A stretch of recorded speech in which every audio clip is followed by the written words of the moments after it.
प्रिय विद्यार्थी मित्रों, पुनः एक बार आपका स्वागत है। और आज ब्रिज कोर्स सेतु अभ्यास कसौटी क्रमांक 2 हम यहाँ पे देखने जा रहे हैं। इयत्ता या कक्षा 10वीं का विषय है हिंदी। अंक है आपके 15। तो 15 अंकों के लिए यहाँ दूसरी कसौटी आपको दी गई है ब्रिज कोर्स की सेतु अभ्यास की। इसके आंसर देखने हैं 16 से 29 दिनों तक जो भी आपने पढ़े उसके ऊपर यहाँ निर्भर है। प्रश्न क्रमांक 1 देखिएगा, निम्नलिखित पठित परिच्छेद पढ़कर दी गई सूचनाओं के अनुसार कृतियाँ कीजिए। 6 अंकों के लिए यह क्वेश्चन है। तो इस प्रश्न का उत्तर हमें लिखना है, उसके पहले परिच्छेद हमको पढ़ना है। परिच्छेद हम पढ़ेंगे। प्रश्न क्रमांक 1 का परिच्छेद। उन दिनों दिल्ली में बड़ी सनसनी फैली हुई थी। नगर के सभी भागों से बच्चे के उठाए जाने की खबरें आ रही थीं। 1-2 बार पत्रों में यह छपा कि जमुना के पुल पर कुछ आदमी पकड़े गए जिन्होंने बोरियों में बच्चे बंद किए हुए हैं। स्कूलों से बच्चे बहुत सावधानी से लाए जाते थे। पार्कों में और बाहर गलियों में बच्चों का खेलना कूदना बंद हो चुका था। दिल्ली नगरपालिका और संसद में इसी विषय पर अनेक सवाल जवाब हो चुके थे। इसलिए इस मामले में राजधानी के सभी नागरिकों की दिलचस्पी थी।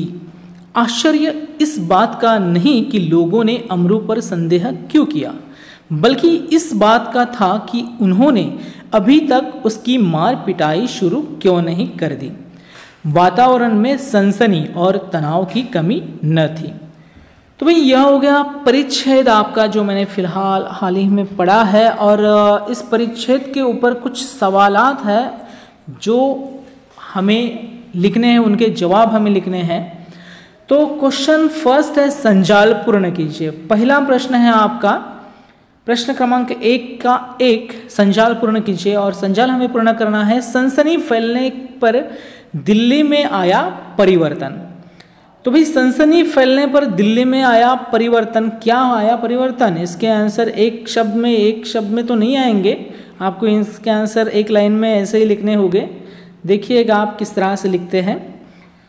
तो मैं आपको जवाब क्या होंगे ये बताने जा रहा हूँ कि सनसनी फैलने पर दिल्ली में आया परिवर्तन। सबसे पहला परिवर्तन तो यह आया कि बच्चे उठाने की खबरें फैली। ठीक है, बच्चे उठाने की खबरें फैली। उसके बाद नगर पालिका संसद में सवाल जवाब हुए। नगर पालिका में संसद में सवाल जवाब हुए। स्कूलों से बच्चे सावधानी से लाए जाते थे, ये भी आप लिख सकते हैं। और पार्कों में बच्चों का खेलना कूदना बंद हो गया। देखिए मैंने 5 आपको बताया, आपको कोई भी 4 लिखने हैं, 4 परिवर्तन आपको लिखने हैं। ठीक है, तो यहाँ पे आपको 5 परिवर्तन दिख रहे हैं, उनमें से कोई भी 4 परिवर्तन आप लिख सकते हैं। उसके बाद सेकंड सवाल है कि अमरू पर संदेह जताया। ठीक है, अमरू पर संदेह जताया। लोगों ने किस पर संदेह जताया? ये आपका आंसर है कि अमरू पर संदेह जताया। मैंने डायरेक्ट आंसर पढ़ा, मतलब जहन में मेरे डायरेक्ट आंसर ही आ गया। तो लोगों ने इस पर संदेह जताया। किस पर? अमरू पर संदेह जताया। उसके बाद वातावरण में इसकी कमी न थी। किसकी कमी न थी भाई? यहाँ पे 2 शब्द है, एक सनसनी की कमी न थी और दूसरी तनाव की कमी न थी। तो सनसनी और तनाव ये 2 इसके आंसर आएंगे।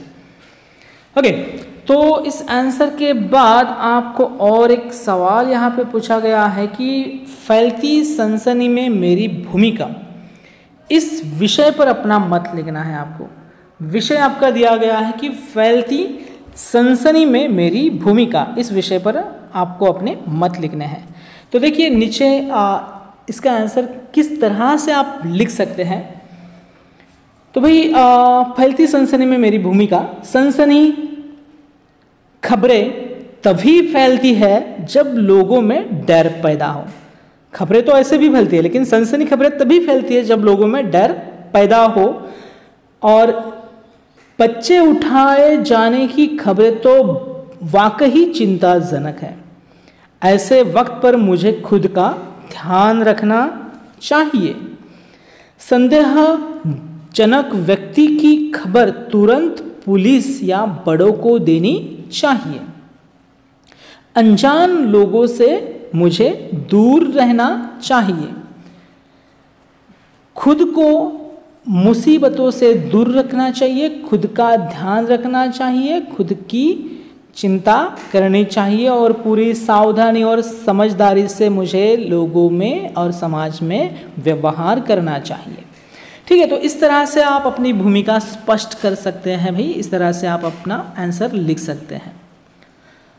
तो यह हो गया प्रश्न क्रमांक 1। प्रश्न क्रमांक 1 के बाद नंबर आता है प्रश्न क्रमांक 2 का।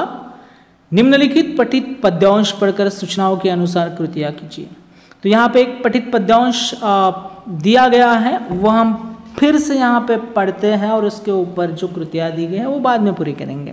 तो पद्यांश तो पढ़ेंगे पहले। यह हार एक विराम है, जीवन महासंग्राम है। तिल तिल मिटूंगा पर दया की भीख, मैं लूंगा नहीं वरदान मांगूंगा नहीं।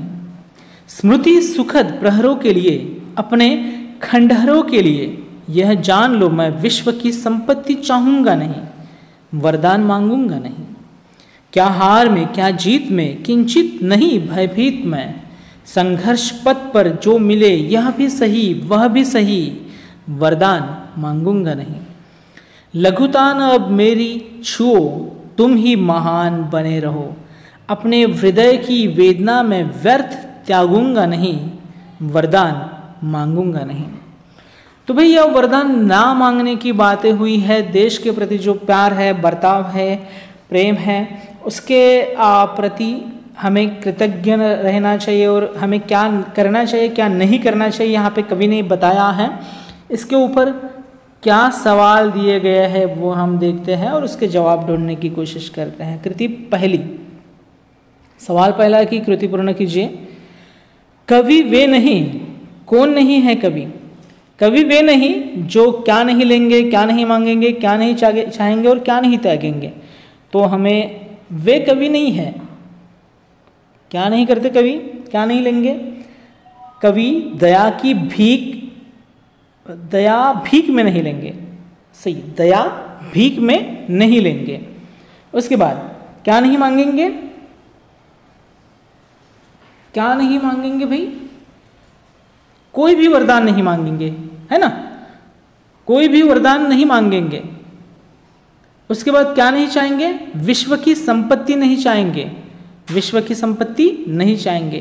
त्यागेंगे हृदय की वेदना नहीं त्यागेंगे, हृदय की वेदना नहीं त्यागेंगे। तो ये आपके आंसर हो गए। उसके बाद विरुद्धार्थी शब्द लिखना है। हार, हार, जीत। लघु, यहाँ पे कौन सा शब्द आया लघु के लिए? महान। तो जीत और महान ये दोनों शब्द आए हैं यहाँ पे हार के और लघु के लिए, वो हमने लिखे हैं यहाँ पे। और संघर्ष ही जिंदगी है, इस विषय पर अपने विचार आपको लिखने हैं। आपका विषय है कि संघर्ष ही जिंदगी है, संघर्ष ही जिंदगी है। इस विषय पर अपने विचार लिखिए। हम क्या लिख सकते हैं संघर्ष ही जिंदगी है के लिए? हम लिख सकते हैं, कुछ एक नमूना आपके लिए पेश है कि हमें हार से डरना नहीं चाहिए, हमें कभी भी किंचित भी भयभीत नहीं होना चाहिए। संघर्ष करते वक्त हमें जो भी मिले उसका हमें स्वीकार करना चाहिए। संघर्ष करना ही जिंदगी है, संघर्ष ही जिंदगी का दूसरा नाम है। और संघर्ष किए बिना हमें कुछ भी हासिल नहीं होता है, इसलिए हमें हर वक्त हर समय संघर्ष करते रहना चाहिए। और यदि हमें सफलता हासिल करनी है तो सफलता हासिल करने के लिए भी हमें संघर्ष करना बहुत ज़रूरी है, क्योंकि ज़िंदगी में सफल होने के लिए संघर्ष करना ही पड़ता है। तो यह विचार आप लिख सकते हैं, इस तरह के विचार आप लिख सकते हैं। ओके, इस तरह के कुछ विचार आप लिखिएगा आपके आंसर के तौर पर। और प्रश्न क्रमांक 3 अंतिम प्रश्न है यहाँ पे बताया गया है कि निम्नलिखित पठित परिच्छेद पढ़कर दी गई सूचनाओं के अनुसार कृतियाँ कीजिए। तो निम्नलिखित पठित परिच्छेद पढ़कर दी गई सूचनाओं के अनुसार कृतियाँ हमें करनी है। परिच्छेद हमें पढ़ना है और कृतियाँ हमें करनी है। परिच्छेद पढ़ते हैं कि बच्चों की गवर्नेंस जूलिया वासिल देवना आती है, वासिल देवना ओके आती है। तो यह नाम है उनका, जूलिया वासिल देवना। बच्चों की गवर्नेंस है वो। जूलिया कहती है, दबे स्वर में, आपने मुझे बुलाया था मालिक। गृहस्वामी कहते हैं कि हाँ हाँ बैठ जाओ जूलिया, खड़ी मत रहो। जूलिया बैठती हुई, शुक्रिया। गुरुस्वामी, जूलिया, मैं तुम्हारी तनख्वाह का हिसाब करना चाहता हूँ। मेरे ख्याल से तुम्हें पैसों की ज़रूरत होगी, और जितना मैं तुम्हें जान सका हूँ मुझे लगता है तुम अपने आप पैसे भी नहीं मांगोगी, इसलिए मैं खुद ही तुम्हें पैसे देना चाहता हूँ। हाँ, तो तुम्हारी तनख्वाह 30 रूबल महीना तय हुई थी ना? जूलिया विनीत स्वर में, जी नहीं मालिक, 40 रूबल। गुरुस्वामी, नहीं भाई, 30। ये देखो डायरी, पन्ने पलटते हुए, मैंने इसमें नोट कर रखा है। मैं बच्चों की देखभाल और उन्हें पढ़ाने वाली हर गवर्नेंस को 30 रूबल महीना ही देता हूँ। तुमसे पहले जो गवर्नेंस थी उसे भी मैं 30 रूबल ही देता था। अच्छा, तो तुम्हें हमारे यहाँ काम करते हुए 2 महीने हुए हैं। तो यह एक छोटा सा परिच्छेद यहाँ पे दिया गया है, पठित परिच्छेद है यह, और इसके ऊपर क्या कृतियाँ दी गई है वो हम पढ़ेंगे, उसके उत्तर हम लिखने की यहाँ कोशिश करेंगे। गुरुस्वामी इसका हिसाब करता है। भाई गुरुस्वामी किसका हिसाब करता है? गुरुस्वामी जूलिया के तनख्वाह का हिसाब करता है। जूलिया के तनख्वाह का हिसाब करता है। और गवर्नेंस का काम क्या है? गवर्नेंस का काम है यहाँ पे कि बच्चों को पढ़ाना, पहला काम, और दूसरा काम है बच्चों की देखभाल करना। तो बच्चों को पढ़ाना और देखभाल करना, यह 2 काम है यहाँ पे। और तीसरा सवाल है, स्वमत लिखो। यदि आपका मालिक आपके काम का सही वेतन ना दे तो, आपका मालिक आपके काम का सही वेतन ना दे तो आप क्या करोगे? मतलब सोचना है, विचार करना है और उसका आंसर लिखना है।